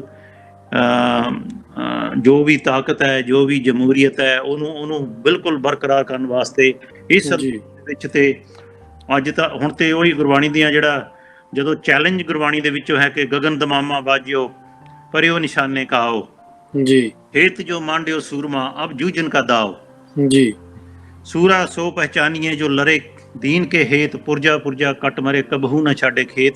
ਅਰਦਾਸ ਕਰਦੇ ਹਾਂ ਕਿ ਇਹਨਾਂ ਗੁਰਬਾਣੀ ਦੇ ਜੋ ਕਬੀਰ ਜੀ ਦੇ ਸ਼ਲੋਕ ਇਹ ਤੋਂ ਸੇਧ ਲੈ ਕੇ ਹਰ ਜੋ ਅਮਨ ਪਸੰਦ ਇਨਸਾਨ ਹੈ ਇਸ ਅੰਦੋਲਨ ਦੇ ਵਿੱਚ ਇਸ ਵੇਲੇ ਜੂਝ ਜਾਏ। ਇਸੀ ਸੰਦਰਭ ਦੇ ਵਿੱਚ ਸੰਗਤਾਂ ਨੂੰ ਬੇਨਤੀ ਹੈ ਕਿ ਇਸ ਵੇਲੇ ਸੰਗਤ ਟਰਸਟ ਵੱਲੋਂ ਉੱਥੇ ਹਰ ਤਰ੍ਹਾਂ ਦੀ ਲੰਗਰਾਂ ਦੀ ਸੇਵਾ, ਮੈਡੀਕਲ ਦੀ ਸੇਵਾ, ਤੇ ਜਿਸ ਤਰ੍ਹਾਂ ਤੁਸੀਂ ਇਹ ਵੀਡੀਓ 'ਚ ਦੇਖੋਗੇ ਕਿ ਕਲਗੀਧਰ ਟਰਸਟ ਨੇ ਬਹੁਤ ਐਲਾਨ ਕੀਤਾ ਹੈ, ਬਹੁਤ ਵੱਡਾ ਐਲਾਨ ਕੀਤਾ ਹੈ ਕਿ ਜਿਹੜੇ ਆਪਣੇ ਕਿਸਾਨ ਭਰਾ ਇਸ ਅੰਦੋਲਨ ਦੇ ਵਿੱਚ ਸ਼ਹੀਦ ਹੋ ਰਹੇ ਨੇ ਉਹਨਾਂ ਸ਼ਹੀਦ ਪਰਿਵਾਰਾਂ ਦੇ ਬੱਚਿਆਂ ਨੂੰ 12 ਸਾਲ ਦੀ ਫ੍ਰੀ ਐਜੂਕੇਸ਼ਨ ਤੇ ਉਹਨਾਂ ਦੇ ਪਰਿਵਾਰਾਂ ਦੇ ਮੈਂਬਰਾਂ ਦੇ ਵਿੱਚੋਂ ਘੱਟੋ ਘੱਟ ਹਰ ਇੱਕ ਪਰਿਵਾਰ ਦੇ ਇੱਕ ਮੈਂਬਰ ਨੂੰ ਆਪਣੇ ਜਿਹੜੇ ਅਕਾਲ ਅਕੈਡਮੀਜ਼ ਦੇ ਉਹਨਾਂ ਦੇ ਵਿੱਚ ਇੱਕ ਨੂੰ ਸਰਵਿਸ ਦਿੱਤੀ ਜਾਏਗੀ। ਕਿਉਂਕਿ ਜਿਹੜੀ ਆ ਲੰਗਰਾਂ ਦੀ ਸੇਵਾ, ਮੈਡੀਕਲ ਦੀ ਸੇਵਾ, ਹੋਰ ਸੇਵਾਵਾਂ ਇਹ ਤਾਂ ਅੰਦੋਲਨ ਦੇ ਨਾਲ ਹੀ ਇਸ ਜਿਹੜਾ ਧਰਨੇ ਦੇ ਨਾਲ ਹੀ ਖਤਮ ਹੋ ਜਾਣੀ। ਪਰ ਇਹ ਤੋਂ ਬਾਅਦ ਜਿਹੜਾ ਸੰਤਾਪ ਹੈ ਬਹੁਤ ਵੱਡਾ ਸੰਤਾਪ ਹੈ ਜਿਨ੍ਹਾਂ ਦੇ ਘਰ ਦੇ ਵਿੱਚੋਂ ਇੱਕ ਬ੍ਰੈਡ ਅਰਨਰ ਬੰਦਾ ਚਲਾ ਗਿਆ, ਜਿਹੜੀਆਂ ਸ਼ਹਾਦਤਾਂ ਹੋ ਗਈਆਂ ਉਹਨਾਂ ਨੂੰ ਮੁੜ ਕੇ ਆਪਣੀ ਰੋਜੀ ਰੋਟੀ ਦਾ ਸਵਾਲ ਹੈ ਤੇ ਉਹਨਾਂ ਦੇ ਵਿੱਚ ਕਲਗੀਧਰ ਟਰਸਟ ਬਹੁਤ ਹੀ ਵੱਧ ਚੜ ਕੇ ਹਿੱਸਾ ਦੇ ਰਿਹਾ ਤੇ ਸੰਗਤਾਂ ਨੂੰ ਬੇਨਤੀ ਹੈ ਕਿ ਇਸ ਅੰਦੋਲਨ ਦੇ ਵਿੱਚ ਆਪਣਾ ਵੱਧ ਤੋਂ ਵੱਧ ਹਿੱਸਾ ਪਾਓ। ਕਿਉਂਕਿ ਸੰਗਤ ਟਰਸਟ ਨੇ ਜੋ ਵੀ ਐਲਾਨ ਕੀਤਾ ਹੈ ਕਿ ਹਰ ਇੱਕ ਪਰਿਵਾਰ ਨੂੰ, ਸ਼ਹੀਦ ਪਰਿਵਾਰ ਨੂੰ 1-1 ਲੱਖ ਰੁਪਏ ਦਾ, ਉਹ ਸਿਰਫ ਸੰਗਤਾਂ ਦੇ ਸਿਰ ਤੇ ਹੀ ਹੈ ਕਿ ਜੋ ਸੰਗਤਾਂ ਦੀ ਡੋਨੇਸ਼ਨ ਆਏਗੀ ਉਹਦੇ ਹਿਸਾਬ ਦੇ ਨਾਲ ਹੀ। ਕਿਉਂਕਿ ਲੱਖ ਰੁਪਏ ਨਾਲ ਇੰਨਾ ਹੈ ਕਿ ਚਲੋ ਉਹਨਾਂ ਦਾ ਥੋੜਾ ਜਿਹਾ ਉਹਨਾਂ ਦਾ ਦੁੱਖ ਵੰਡਿਆ ਜਾਂਦਾ, ਕਿਉਂਕਿ ਬਾਕੀ ਜਿਹੜੇ ਲੌਂਗ ਰਨ ਪ੍ਰੋਜੈਕਟਸ ਹੈ ਉਹ ਤੇ ਕਲਗੀਧਰ ਟਰਸਟ ਸ਼ੁਰੂ ਤੋਂ ਨਿਭਾਉਂਦਾ ਆਇਆ ਹੈ। ਜਦੋਂ ਤੋਂ 84 ਤੋਂ 5 ਸਾਲ ਬਾਅਦ ਇਹ 88-89 ਚ ਆਰਗੇਨਾਈਜੇਸ਼ਨ ਸ਼ੁਰੂ ਹੋਈ ਸੀ। ਮੇਨ ਮਕਸਦ ਹੀ ਇਹ ਸੀ ਕਿ ਆਪਣੇ ਪਿੰਡਾਂ ਦੇ ਵਿੱਚ ਕਿਸਾਨਾਂ ਨੂੰ ਜਿਨ੍ਹਾਂ ਦੀਆਂ ਜ਼ਮੀਨਾਂ 5-5 ਏਕੜ ਤੋਂ ਥੱਲੇ ਰਹਿ ਗਈਆਂ, ਇਨਕਮ ਬਹੁਤ ਹੋ ਗਈ ਹੈ, ਉਹਨਾਂ ਤੋਂ ਬੱਚਿਆਂ ਨੂੰ ਮੁੜ ਪੜ੍ਹਾਈ ਦੇ ਨਾਲ ਚੱਕ ਕੇ ਉਹਨਾਂ ਨੂੰ ਸਿਟੀ ਦੇ ਜਿਹੜੇ ਟਾਊਨ ਲੈਵਲ ਦੇ, ਇੰਟਰਨੈਸ਼ਨਲ ਲੈਵਲ ਦੇ ਸਕੂਲਾਂ ਦੇ ਨਾਲ ਕੰਪੀਟ ਕਰਨਾ, ਤਾਂ ਕਿ ਉਹਨਾਂ ਦੀ ਜਿਹੜੀ ਉਹ ਇੱਕ ਤਰ੍ਹਾਂ ਦੀ ਉਹਨਾਂ ਦੇ ਘਰਾਂ ਦੇ ਵਿੱਚ ਉਹ ਗਰੀਬੀ ਨਾ ਉਹਨਾਂ ਨੂੰ ਮੁੜ ਕੇ ਜਗੜ ਸਕੇ, ਅਟਵਾਲ ਜੀ ਪਾਵਰਟੀ ਲਾਈਨ ਤੋਂ ਉੱਪਰ ਉੱਠ ਸਕਣ। ਜੀ ਮਾਫੀ ਚਾਹਾਂਗਾ ਤੁਹਾਨੂੰ ਵਿੱਚ ਇੰਟਰਪਟ ਕਰਨ ਦੇ ਲਈ। ਅਸੀਂ ਇਸ ਗੱਲ ਤੇ ਦੁਬਾਰਾ ਫਿਰ ਆਵਾਂਗੇ। ਤੁਸੀਂ ਜਿਸ ਤਰ੍ਹਾਂ ਕਿਹਾ ਨਾ ਖੇਤ ਜੋ ਮਾਂਡਿਓ ਸੂਰਮਾ, ਜਿਸ ਤਰ੍ਹਾਂ ਕਿ ਤੁਸੀਂ ਗੱਲ ਕੀਤੀ ਹੈ ਕਿਸਾਨਾਂ ਦੀ ਸ਼ਹਾਦਤੀ, ਮੈਂ ਉੱਥੇ ਹੀ ਆਉਣਾ ਚਾਹੁੰਦਾ ਸੀਗਾ ਜੀ ਕਿ ਦੇਖੋ ਇੱਕ ਪਾਸੇ ਤਾਂ ਚਲੋ ਜਿਸ ਤਰ੍ਹਾਂ ਉਹ ਵਹਾਅ ਚੱਲ ਰਿਹਾ ਹੈਗਾ, ਇੱਕ ਪ੍ਰਵਾਹ ਚੱਲ ਰਿਹਾ ਹੈਗਾ ਸੰਘਰਸ਼ ਦਾ, ਉਹ ਚੱਲ ਰਿਹਾ ਹੈਗਾ, ਨਾਲ ਦੀ ਨਾਲ ਗੱਲ ਇਹ ਹੈ ਕਿ ਕਿਸਾਨ ਜੋ ਹੈ ਵੱਖਰੇ ਵੱਖਰੇ ਰੂਪ ਦੇ ਵਿੱਚ ਉੱਥੇ ਸ਼ਾਮਲ ਹੋਣ ਦੇ ਕਰਕੇ ਜੋ ਆਪਣੀਆਂ ਕੁਰਬਾਨੀਆਂ ਦੇ ਚੁੱਕੇ ਹਨ, 50 ਤੋਂ ਜ਼ਿਆਦਾ, ਜਿਸ ਤਰ੍ਹਾਂ ਤੁਸੀਂ 60 ਦੀ ਗੱਲ ਕੀਤੀ ਹੈਗੀ ਹੈ, ਕਿਸਾਨ ਜੋ ਹੈ ਸ਼ਹੀਦ ਹੋ ਚੁੱਕੇ ਹਨ, ਹਨਾ ਜੀ। ਗੱਲ ਉੱਥੇ ਆ ਜਾਂਦੀ ਹੈ ਕਿ ਅਸੀਂ ਇੱਕ ਪਾਸੇ ਤਾਂ ਗੱਲ ਕਰਦੇ ਹਾਂ ਸਪੋਰਟ ਦੀ ਕਿਸਾਨੀ ਸੰਘਰਸ਼ ਨੂੰ, ਦੂਜੇ ਪਾਸੇ ਸਪੋਰਟ ਦੀ ਗੱਲ ਆ ਜਾਂਦੀ ਹੈ ਉਹਨਾਂ ਨੂੰ ਵੀ ਜਿਨ੍ਹਾਂ ਨੇ ਆਪਣੀਆਂ ਜਾਨਾਂ ਹੀ ਗਵਾ ਦਿੱਤੀਆਂ, ਬਿਲਕੁਲ, ਹਨਾ ਜੀ। ਸੋ ਉਹਨਾਂ ਦੀ ਸਪੋਰਟ ਦੀ ਗੱਲ ਕਰਦੇ ਆ, ਉਹਦੇ ਵਿੱਚੋਂ ਬਹੁਤ ਸੰਸਥਾਵਾਂ, ਬਹੁਤ ਇੰਡੀਵਿਜੂਅਲ ਅੱਗੇ ਆਏ ਹੈਗੇ ਨੇ ਕਿ ਕਿਸ ਤਰ੍ਹਾਂ ਆਪਣੇ ਲੈਵਲ ਤੇ ਉਹ ਸਪੋਰਟ ਕਰ ਰਹੇ ਹੈਗੇ ਨੇ। ਉਹਦੇ ਵਿੱਚ ਜਿਹੜੀ ਤੁਸੀਂ ਗੱਲ ਕੀਤੀ ਹੈ ਕਿ ਕਲਗੀਧਰ ਟਰਸਟ ਨੇ ਐਲਾਨ ਕੀਤਾ ਹੈਗਾ ਆ ਕਿ ਜਿਹੜਾ ਵੀ ਕੋਈ ਕਿਸਾਨ ਉੱਥੇ ਸ਼ਹੀਦ ਹੋਇਆ, ਜੇ ਉਹਦੇ ਛੋਟੇ ਬੱਚੇ ਹੋਣਗੇ ਤਾਂ ਉਹਨਾਂ ਨੂੰ 12 ਸਾਲ ਤੱਕ ਜੋ ਫ੍ਰੀ ਐਜੂਕੇਸ਼ਨ ਜਿਹੜੀ ਹੈਗੀ ਹੈ ਹਨਾ, 12th ਸਟੈਂਡਰਡ ਤੱਕ ਉਹ ਕਲਗੀਧਰ ਟਰਸਟ ਮੁਹੱਈਆ ਕਰਾਏਗਾ ਫ੍ਰੀ ਆਫ ਕੋਸਟ, ਹਨਾ ਜੀ। ਜੇ ਉਹਨਾਂ ਦੇ ਪਰਿਵਾਰ ਦੇ ਵਿੱਚ ਕੋਈ ਅਡਲਟ ਹੈਗਾ ਆ, ਕੰਮ ਕਰਨ ਦੇ ਕਾਬਲ ਹੈਗਾ, ਉਹਨਾਂ ਨੂੰ ਨੌਕਰੀ ਦਿੱਤੀ ਜਾਊਗੀ, ਜੌਬ ਦਿੱਤੀ ਜਾਏਗੀ, ਹਨਾ ਜੀ। ਪਰ ਚਲੋ ਸਭ ਤੋਂ ਪਹਿਲਾਂ ਮੈਂ ਇਹ ਗੱਲ ਕਰਦਾ ਵੀ ਜਿਹੜਾ ਉਹ ਐਲਾਨ ਹੋਇਆ ਸੀ, ਆਓ ਕਿਉਂ ਨਾ ਅਸੀਂ ਉਸ ਐਲਾਨ ਤੇ ਇੱਕ ਨਜ਼ਰ ਮਾਰੀਏ, ਉਹ ਦੇਖੀਏ ਉਹ ਕੀ ਹੋਇਆ ਸੀ। ਠੀਕ। बहुत ही मान ते सत्कार दे योग ਸਿੰਘੂ ਬਾਰਡਰ, ਜਿਹਨੂੰ ਕਿ ਕੁੰਡਲੀ ਦੇ ਨਾਂ ਨਾਲ ਵੀ ਜਾਣਿਆ ਜਾਂਦਾ ਹੈ, ਇਸ ਬਾਰਡਰ ਦੇ ਉੱਤੇ ਕੇਂਦਰ ਦੀ ਮੋਦੀ ਸਰਕਾਰ ਵੱਲੋਂ ਕਿਸਾਨ ਵਿਰੋਧੀ ਜੋ ਖੇਤੀ ਕਾਨੂੰਨ ਲਿਆਂਦੇ ਗਏ ਉਹਨਾਂ ਨੂੰ ਰੱਦ ਕਰਾਉਣ ਵਾਸਤੇ ਅਤੇ MSP ਪੂਰੇ ਭਾਰਤ 'ਚ ਲਾਗੂ ਕਰਾਉਣ ਲਈ करीब महीने तो इत्थे बैठे समूह किसान वीरों, सत्कारयोग भैणां ते बच्चियों अते इस संघर्ष दे विच कल तो बैठे हुए भुख हड़ताल ते समूह आगू साहबान अते जिहड़े अज नवें इत्थे 11 आगू साहबान भुख हड़ताल ते बैठन जा रहे हैं। सब नूं फतेह अर्ज करदा, बुलाओ गज वज के वाहिगुरू जी का खालसा वाहिगुरू जी की फतेह। सत्कारयोग सत संगत, मैं आप जियां दे अपने विच ज़्यादा समा नहीं लेना, मैं केवल तुहानू एक सूचना देनी है। वो सूचना ये है कि साडे इस किसानी संघर्ष दे विच ਜਿਹੜੇ ਘਰਾਂ ਦੇ ਜ਼ਿੰਮੇਵਾਰ ਇਸ ਸੰਸਾਰ ਤੋਂ ਅਲਵਿਦਾ ਕਹਿ ਕੇ ਚਲੇ ਗਏ ਨੇ, ਜਿਹੜੇ ਇਸ ਕਿਸਾਨੀ ਸੰਘਰਸ਼ ਦੇ ਸ਼ਹੀਦ ਨੇ, ਉਹਨਾਂ ਦੇ ਪਰਿਵਾਰਾਂ ਦੇ ਬੱਚਿਆਂ ਨੂੰ ਪੜ੍ਹਾਉਣ ਵਾਸਤੇ ਕਲਗੀਧਰ ਟਰਸਟ ਬੜੂ ਸਾਹਿਬ ਦੀਆਂ ਸਾਰੀਆਂ ਅਕੈਡਮੀਆਂ, ਦੁਬਾਰਾ ਫਿਰ ਬੇਨਤੀ ਕਰਾਂ ਕਿ कलगीधर ट्रस्ट बड़ू साहब दियां सारियां अकैडमियां वो पंजाब ते हरियाणा चल रही ने जां जिथे होर भी चल रही ने, उन्हां सारियां अकैडमियां दे विच ट्रस्ट वालों +2 तक मुफ्त विद्या जिहड़ी आ वो दित्ती जावेगी।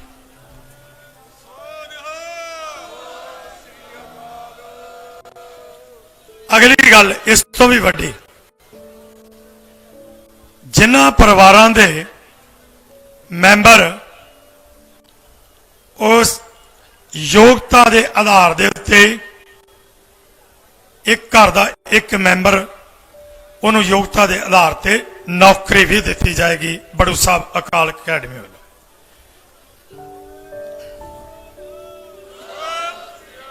सो सानू बहुत सारे लोग ये गल पूछते हैं कि जिहड़े किसान इस संघर्ष दे विच इस मोदी सरकार वालों लियांदे कानूनां दे विरुद्ध उन्हां नूं रद्द कराउण लई शहादतां दे गए ने, उन्हां दे परिवारां वास्ते तुसीं की कर रहे हो? असीं तां की करना अपने कोलों, क्योंकि जे असीं आप ही करन जोगे हुंदे तां असीं इत्थे इन्ने लंबे समय तो इस तरह के संघर्ष क्यों करते। सो ये सारा काज अपने आप संस्थावां कर रही हैं अते माया भी देश विदेश तो दानी सज्जन कर रहे हैं, जो कि ये माया ਇੱਥੇ ਤੁਸੀਂ ਦੇ ਰਹੇ ਹੋ, ਇਸ ਮਾਇਆ ਦੇ ਵਿੱਚੋਂ ਜਿਹੜੇ ਖਰਚੇ ਹਨ ਉਹਨਾਂ ਖਰਚਿਆਂ ਤੋਂ ਬਗੈਰ ਜਿੰਨੀ ਵੀ ਮਾਇਆ ਬਚੇਗੀ ਉਹ ਵੀ ਸ਼ਹੀਦ ਪਰਿਵਾਰਾਂ ਦੇ ਵਿੱਚ ਵੰਡੀ ਜਾਵੇਗੀ। ਅਤੇ ਇਸ ਦੇ ਨਾਲ ਬਹੁਤ ਸਾਰੇ NIR ਵੀਰ ਦਾਨੀ ਸੱਜਣ ਆਪਣੇ ਆਪਣੇ ਢੰਗ ਨਾਲ ਉਹਨਾਂ ਪਰਿਵਾਰਾਂ ਦੇ ਪਰਵਰਿਸ਼ ਕਰ ਰਹੇ ਨੇ, ਉਹਨਾਂ ਨੂੰ ਸਹਾਇਤਾ ਦੇ ਰਹੇ ਨੇ। ਸੋ ਬੜੂ ਸਾਹਿਬ ਅਕਾਲ ਅਕੈਡਮੀ ਵੱਲੋਂ ਪਹਿਲਾਂ ਤੋਂ ਵੀ ਇਸ ਤਰ੍ਹਾਂ ਦਾ ਹੁੰਦਾ ਆ ਰਿਹਾ ਕਿ ਜਿਹੜੇ ਕਿਸਾਨ ਵੀਰ ਆਰਥਿਕ ਤੰਗੀ ਦੇ ਕਾਰਨ ਆਤਮ ਹੱਤਿਆਵਾਂ ਕਰ ਗਏ, ਉਹਨਾਂ ਦੇ ਬੱਚਿਆਂ ਨੂੰ ਵੀ ਮੁਫਤ ਵਿੱਦਿਆ ਜਿਹੜੀ ਆ ਉਹ ਦਿੱਤੀ ਜਾ ਰਹੀ ਆ। ਇਸੇ ਤਰ੍ਹਾਂ ਉਸੇ ਹੀ ਲਾਈਨ ਤੇ ਚੱਲਦਿਆਂ ਹੋਇਆਂ ਉਸ ਸਿਧਾਂਤ ਦੇ ਮੁਤਾਬਕ ਅੱਜ ਦੇ ਜਿਹੜੇ ਸ਼ਹੀਦ ਹੋ ਰਹੇ ਨੇ ਉਹਨਾਂ ਨੂੰ ਵੀ ਉਹ ਇਸੇ ਤਰ੍ਹਾਂ ਦਾ ਹੀ ਮਾਣ ਸਨਮਾਨ ਬਖਸ਼ਣਗੇ। ਸੋ ਮੈਂ ਜ਼ਿਆਦਾ ਸਮਾਂ ਨਾ ਲੈਂਦਾ ਹੋਇਆ ਕਿਉਂਕਿ ਮੀਟਿੰਗ ਦੇ ਵਿੱਚ ਵੀ ਜਾਣਾ ਹੈ ਤੇ ਇਹ ਬੇਨਤੀ ਆ ਕਿ ਜਿਹੜੇ ਫੈਸਲੇ ਕੀਤੇ ਜਾ ਰਹੇ ਨੇ ਬੜੀ ਗੰਭੀਰਤਾ ਨਾਲ ਕੀਤੇ ਜਾ ਰਹੇ ਨੇ ਤੇ ਬੜੂ ਸਾਹਿਬ ਅਕਾਲ ਅਕੈਡਮੀ ਵੱਲੋਂ ਜੇ ਪ੍ਰੋਗਰਾਮ ਜੋ ਇਸ ਕਿਸਾਨ ਸ਼ਹੀਦ ਹੋ ਰਹੇ ਨੇ ਉਹਨਾਂ ਦੇ ਪਰਿਵਾਰਾਂ ਵਾਸਤੇ ਜੋ ਉਹਨਾਂ ਨੇ ਪ੍ਰੋਗਰਾਮ ਪਹਿਲਾਂ ਤੋਂ ਕਰਦੇ ਆ ਰਹੇ ਨੇ ਹੁਣ ਵੀ ਕਰ ਰਹੇ ਨੇ। ਸੋ ਉਹਨਾਂ ਵੱਲੋਂ ਇਹ ਵੀ ਗੱਲ ਆਈ ਸੀ ਕਿ ਹੋਰ ਵੀ ਸਾਨੂੰ ਕੋਈ ਸੇਵਾ ਹੈ ਤਾਂ ਸਾਡੇ ਜ਼ਿੰਮੇ ਲਾਓ। ਅਸੀਂ ਬਾਬਾ ਜੀ ਦਾ, ਸਮੁੱਚੇ ਟਰਸਟ ਦਾ, ਸਮੁੱਚੇ ਸੇਵਾਦਾਰਾਂ ਦਾ, ਪ੍ਰਬੰਧਕਾਂ ਦਾ ਧੰਨਵਾਦ ਕਰਦੇ ਹਾਂ ਜਿਹੜੇ ਕਿ ਇਸ ਸੰਘਰਸ਼ ਦੇ ਵਿੱਚ ਆਪਣਾ ਯੋਗਦਾਨ ਪਾ ਰਹੇ ਨੇ। ਹੋਰ ਕਿੰਨੇ ਦਾਨੀ ਇਹਦੇ ਵਿੱਚ ਸਹਿਯੋਗ ਦੇ ਰਹੇ ਨੇ। ਦਿੱਲੀ ਦੀਆਂ ਸੰਗਤਾਂ ਕਿਸ ਤਰ੍ਹਾਂ ਸਾਨੂੰ ਸਹਿਯੋਗ ਦੇ ਰਹੀਆਂ ਨੇ। ਸੋ ਸਾਡੇ ਕੋਲ ਸ਼ਬਦ ਨਹੀਂ ਜਿਨ੍ਹਾਂ ਦੇ ਨਾਲ ਉਹਨਾਂ ਸਾਰਿਆਂ ਦਾ ਧੰਨਵਾਦ ਕਰ ਸਕੀਏ। ਪਰ ਅੱਜ ਦੀ ਜਿਹੜੀ ਇਹ ਬੇਨਤੀ ਸੀ ਇਹ ਜ਼ਰੂਰੀ ਸੀ ਕਿ ਕੁਝ ਸੂਚਨਾਵਾਂ ਤੁਹਾਡੇ ਨਾਲ ਸਾਂਝੀਆਂ ਕਰਨੀਆਂ ਸੀ।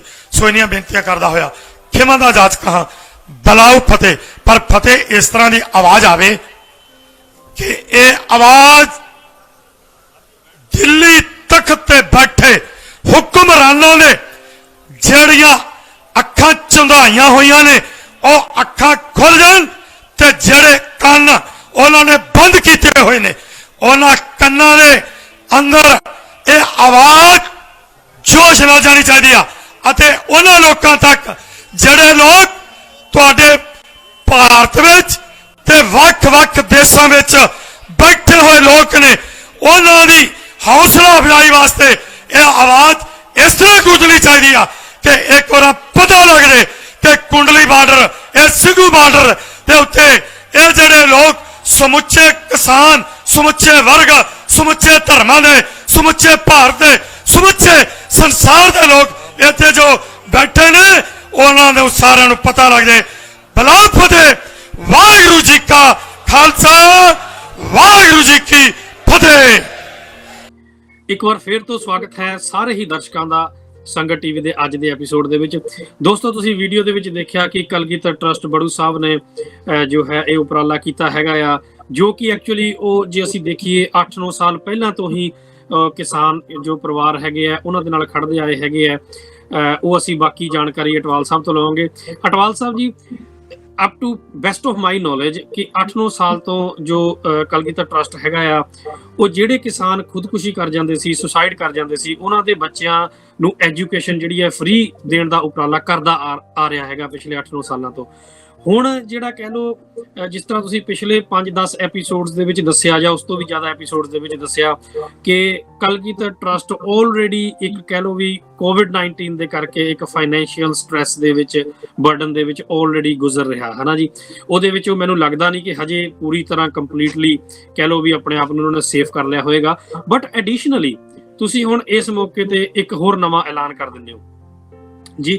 ਸੋ ਕਹਿਣ ਦਾ ਮਤਲਬ ਅਸੀਂ ਤਾਂ ਚਾਹੁੰਦੇ ਆ ਕਿ ਚਲੋ ਆਉਣ ਵਾਲੇ ਸਮੇਂ ਦੇ ਵਿੱਚ ਕਿਸਾਨਾਂ ਦਾ ਕੋਈ ਜਾਨੀ ਮਾਲੀ ਨੁਕਸਾਨ ਨਾ ਹੋਵੇ, ਪਰ ਹਾਲਾਤਾਂ ਨੂੰ ਦੇਖਦੇ ਹੋਏ ਇਸ ਤਰ੍ਹਾਂ ਲੱਗਦਾ ਹੈ ਕਿ ਜਿਸ ਤਰ੍ਹਾਂ ਹੁਣ 50-60 ਕਿਸਾਨ ਸ਼ਹੀਦ ਹੋਏ ਨੇ ਤਾਂ ਇਹ ਗਿਣਤੀ ਵੱਧ ਵੀ ਸਕਦੀ ਹੈ ਹਨਾ ਜੀ। ਸੋ ਅਜਿਹੇ ਦੇ ਵਿੱਚ ਤੁਸੀਂ ਕੀ ਜੋ ਇਹ ਚੈਲੰਜ ਆਪਣੇ ਆਪ ਦੇ ਲਈ ਇੱਕ ਲਿਆ ਹੈਗਾ, ਕਲਗੀਧਰ ਟਰਸਟ ਨੇ ਆਪਣੇ ਮੋਢਿਆਂ ਤੇ ਜ਼ਿੰਮੇਵਾਰੀ ਲਈ ਹੈ, ਤੁਸੀਂ ਕਿਸ ਤਰ੍ਹਾਂ ਦੇਖਦੇ ਹੋ? ਤੁਸੀਂ ਖੁਦ ਦੱਸਦੇ ਸੀ ਕਿ ਤੁਹਾਡੇ ਲਈ ਵੀ ਆਲਰੇਡੀ ਇਹ ਡਿਫਿਕਲਟ ਟਾਈਮ ਆਲਰੇਡੀ ਚੱਲ ਰਿਹਾ ਹੈ ਨਾ ਜੀ। ਕਿਸ ਤਰ੍ਹਾਂ ਤੁਸੀਂ ਸਾਰਾ ਮੈਨੇਜ ਕਰੋਗੇ? ਕਿਸ ਤਰ੍ਹਾਂ ਤੁਸੀਂ ਇੱਥੇ ਖਰੇ ਉਤਰਨ ਦੀ ਕੋਸ਼ਿਸ਼ ਕਰੋਗੇ? ਦੇਖੋ ਬੱਬਲ ਸਾਹਿਬ, ਇਹ ਬਹੁਤ ਵੱਡੀ ਸਮੱਸਿਆ ਤੁਸੀਂ ਸਾਹਮਣੇ ਰੱਖੀ ਹੈ ਸੰਗਤਾਂ ਦੇ, ਤੇ ਇਹਦਾ ਹੱਲ ਵੀ ਸੰਗਤਾਂ ਦੇ ਕੋਲ ਹੀ ਹੈ। ਤੇ ਇਹ ਕੋਈ ਜਦੋਂ ਸੰਗਤਾਂ ਦੇ ਮਨ 'ਚ ਇਹ ਗੱਲ ਬੈਠ ਜਾਏ ਕਿ ਹਾਂ ਵਾਕਿਆ ਇਹ ਇੱਕ ਚੈਰਿਟੀ ਹੈ, ਜੋ ਕਿ ਇਹਦੇ 'ਚ ਕੋਈ ਬਿਜ਼ਨਸ ਵਾਲੀ ਗੱਲ ਨਹੀਂ, ਇਹਦੇ 'ਚ ਕੋਈ ਕਿਸੇ ਦਾ ਸਵਾਰਥ ਨਹੀਂ, ਸਾਰੀ ਨਿਸ਼ਕਾਮ ਸੇਵਾ ਹੋ ਰਹੀ ਹੈ, ਤੇ ਜੀ ਤੁਸੀਂ ਕੋਈ ਵੀ ਟਾਰਗੇਟ ਲੈ ਕੇ ਚੱਲੋਗੇ ਉਹ ਅਚੀਵ ਹੋ ਜਾਂਦਾ। ਅਸੀਂ ਦੇਖਿਆ ਕਿ ਜਦੋਂ 88 89 ਦੇ ਵਿੱਚ ਸਿਰਫ ਇੱਕ ਸਕੂਲ ਤੋਂ ਲੈ ਕੇ ਬਾਬਾ ਜੀ ਨੇ ਆਪਣਾ ਮਿਸ਼ਨ ਸ਼ੁਰੂ ਕੀਤਾ। ਮਿਸ਼ਨ ਜੀ ਤੋਂ ਸ਼ੁਰੂ ਕੀਤਾ ਜਦੋਂ ਕਿ ਸਾਰੀ ਆਪਣੀ ਲਾਈਫ ਰਿਟਾਇਰਮੈਂਟ ਤੋਂ ਬਾਅਦ ਬੰਦਾ 올ਡ ਏਜ ਵਿੱਚ ਸੋਚਦਾ ਕਿ ਹੁਣ ਮੇਰਾ ਆਰਾਮ ਕਰਨ ਦਾ ਟਾਈਮ ਹੈ, ਤੇ ਜੀ ਬਾਬਾ ਜੀ ਜਿਨ੍ਹਾਂ ਨੇ ਆਪਣੀ ਜ਼ਿੰਦਗੀ ਦਾ ਮਕਸਦ ਹੀ ਸੀ ਕਿ ਆਪਣਾ ਗੁਰੂ ਗ੍ਰੰਥ ਤੇ ਗੁਰੂ ਪੰਥ ਨੂੰ ਆਪਣੀ ਲਾਈਫ ਸਮਰਪਿਤ ਕੀਤੀ ਹੋਈ ਸੀ, ਉਹਨਾਂ ਨੂੰ ਜੀ ਮੌਕਾ ਮਿਲਿਆ ਜਾ ਕੇ ਇੱਕ ਸਕੂਲ ਪਹਿਲਾਂ 88 89 ਤੋਂ ਸ਼ੁਰੂ ਕੀਤਾ। ਜੀ ਉਸ ਤੋਂ ਬਾਅਦ ਸੰਗਤਾਂ ਨੂੰ ਮੈਂ ਇਹ ਵੀ ਦੱਸਦਾ ਜਾਵਾਂ ਕਿ ਜਿਹੜਾ ਇਹ ਸੰਗਤ ਟਰਸਟ ਹੈ, ਕਿਸੇ ਦਾ ਇੱਕ ਦਾ ਬਿਜ਼ਨਸ ਨਹੀਂ, ਕਿਸੇ ਇੱਕ ਦੀ ਇਹ ਪ੍ਰਾਪਰਟੀ ਨਹੀਂ। ਜੀ ਅਸੀਂ ਜੋ ਵੀ ਅਪੀਲ ਸੰਗਤਾਂ ਅੱਗੇ ਲੈ ਕੇ ਆਉਂਦੇ ਆ, ਇਹ ਇੱਕ ਇਸ ਤਰ੍ਹਾਂ ਦੀ ਅਪੀਲ ਹੁੰਦੀ ਹੈ ਜੋ ਕਿ ਗੁਰੂ ਪੰਥ ਨੂੰ ਸਮਰਪਿਤ ਅਪੀਲ ਹੁੰਦੀ ਹੈ। ਹਾਂਜੀ ਜਿਸ ਤਰ੍ਹਾਂ ਅਸੀਂ ਇਹ ਹੁਣ ਅੰਦੋਲਨ ਚੱਲ ਰਿਹਾ ਤੇ ਇਹਦੇ ਵਿੱਚ ਜਿਹੜੀ ਲੰਗਰਾਂ ਦੀ ਸੇਵਾ ਹੈ, ਉਹ ਜਿੰਨੀ ਸੰਗਤਾਂ ਦੀ ਮਾਇਆ ਆਉਂਦੀ ਹੈ, ਉਹ ਅਸੀਂ ਆਪਣੇ ਬਾਬਾ ਲਾਭ ਸਿੰਘ ਜੀ ਆਨੰਦਪੁਰ ਸਾਹਿਬ ਵਾਲੇ ਕਿਲ੍ਹਾ ਆਨੰਦਗੜ੍ਹ ਤੋਂ, ਜਿਹੜੇ ਉਹਨਾਂ ਦੇ ਹੁਣ ਬਾਬਾ ਸਤਨਾਮ ਸਿੰਘ ਜੀ ਤੇ ਬਾਬਾ ਸੁੱਚਾ ਸਿੰਘ ਜੀ ਉੱਥੇ ਇਸ ਬਹੁਤ ਵੱਡਾ ਲੰਗਰ ਲੱਗਾ ਹੋਇਆ ਅੰਦੋਲਨ ਦੇ ਵਿੱਚ, ਜੀ ਉਹ ਸਾਰੀ ਦੀ ਸਾਰੀ ਮਾਇਆ ਉਹ ਉਸ ਸੰਸਥਾ ਨੂੰ ਜਾ ਰਹੀ ਹੈ। ਸੋ ਸੰਗਤ ਟਰਸਟ ਇੱਕ ਸੰਸਥਾ ਦੂਸਰੀ ਸੰਸਥਾ ਦੀ ਮਦਦ ਕਰ ਰਿਹਾ ਸੰਗਤਾਂ ਦੇ ਸਹਿਯੋਗ ਦੇ ਨਾਲ। ਜੀ ਠੀਕ ਇਸੇ ਤਰ੍ਹਾਂ ਜਿਹੜਾ ਮੈਡੀਕਲ ਏਡ ਦਾ ਉੱਥੇ ਚੱਲ ਰਿਹਾ, ਬਾਬਾ ਜਗਤਾਰ ਸਿੰਘ ਜੀ ਉਹਨਾਂ ਦਾ Guru Nanak super speciality hospital Tarn Taran, ਜੋ ਕਿ ਵੱਡਾ ਹਸਪੀਟਲ ਹੈ। ਹੁਣ ਇਹ ਹੈ ਕਿ ਇਹ ਜਿਹੜੀਆਂ ਜਥੇਬੰਦੀਆਂ ਹਨ, ਇਹ ਸੰਗਤਾਂ ਦੀ ਡੋਨੇਸ਼ਨ ਦੇ ਉੱਤੇ ਡਿਪੈਂਡੈਂਟ ਨੇ, ਕਿਉਂਕਿ ਉੱਥੇ ਇਲਾਜ ਕਰਨ ਵਾਲਿਆਂ ਦੀਆਂ ਵੀ ਲਾਈਨਾਂ ਲੱਗੀਆਂ ਹੋਈਆਂ, ਲੰਗਰ ਛਕਣੇ ਵਾਲਿਆਂ ਦੀਆਂ ਵੀ ਲਾਈਨਾਂ ਲੱਗੀਆਂ ਹੋਈਆਂ। ਜੀ ਬਿਲਕੁਲ। ਪਰ ਜਿਹੜੀ ਹੋਰ ਸੰਗਤ ਟਰਸਟ ਦੀ ਸੇਵਾ ਹੈਗੀ ਹੈ ਕਿ ਜਿਹੜੇ ਸਾਡੇ ਗੁਰਧਾਮ ਆ, ਜਿਸ ਤਰ੍ਹਾਂ ਹੁਣ ਪਟਨਾ ਸਾਹਿਬ ਦੀ ਸੇਵਾ ਚੱਲ ਰਹੀ ਹੈ, ਉਹਦੇ ਵਿੱਚ ਸਾਡੇ ਭਾਈ ਸਾਹਿਬ ਭਾਈ ਮਹਿੰਦਰ ਸਿੰਘ ਜੀ ਜੋ ਗੁਰੂ ਨਾਨਕ ਨਿਸ਼ਕਾਮ ਸੇਵਕ ਜਥੇ ਦੇ ਚੇਅਰਮੈਨ ਨੇ, ਸਾਡੇ ਸੰਗਤ ਟਰਸਟ ਦੇ ਚੇਅਰਮੈਨ ਨੇ। ਸੋ ਉਹ ਸਾਰੀ ਦੀ ਸਾਰੀ ਸੇਵਾ ਉੱਥੇ ਜਾ ਰਹੀ ਹੈ। ਸੋ ਜਿਹੜੀ ਚੌਥੀ ਸੇਵਾ ਹੈਗੀ ਹੈ, ਇਹ ਹੈਗੀ ਹੈ ਕਿ ਵਿਦਿਆ ਦਾ ਲੰਗਰ।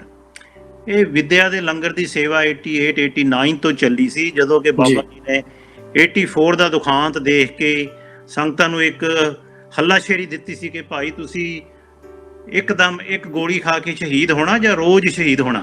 ਜੀ ਜੀ ਇਹ ਰੋਜ਼ ਸ਼ਹੀਦ ਹੋਣ ਵਾਲਾ ਕਨਸੈਪਟ ਸੀ ਕਿ ਭਾਈ ਆਪਣਾ ਦਸਵੰਧ ਕੱਢੋ, ਆਪਣਾ ਦਸਵੰਧ ਸਹੀ ਜਗ੍ਹਾ ਦਵੋ, ਉਹਦੇ ਆਪਣੇ ਦਸਵੰਧ ਉੱਤੇ ਪਹਿਰਾ ਦਵੋ ਕਿ ਇਹ ਨਾ ਹੋਵੇ ਕਿ ਗਲਤ ਹੱਥਾਂ ਦੇ ਵਿੱਚ ਜਾ ਕੇ ਉਹਦਾ ਗਲਤ ਮਿਸਯੂਜ਼ ਹੋਵੇ, ਜੋ ਪੰਜਾਬ ਦੇ ਵਿੱਚ ਰੱਜ ਕੇ ਹੋਇਆ। ਜੀ ਇਸੇ ਕਰਕੇ ਅੰਦੋਲਨ ਵਾਲੇ ਕਿਸੇ ਆਪੋਜੀਸ਼ਨ ਪਾਰਟੀ ਨੂੰ, ਕਿਸੇ ਧਾਰਮਿਕ ਸੰਸਥਾ ਨੂੰ ਉੱਥੇ ਸਟੇਜ ਤੇ ਆਉਣ ਨਹੀਂ ਦੇ ਰਹੇ।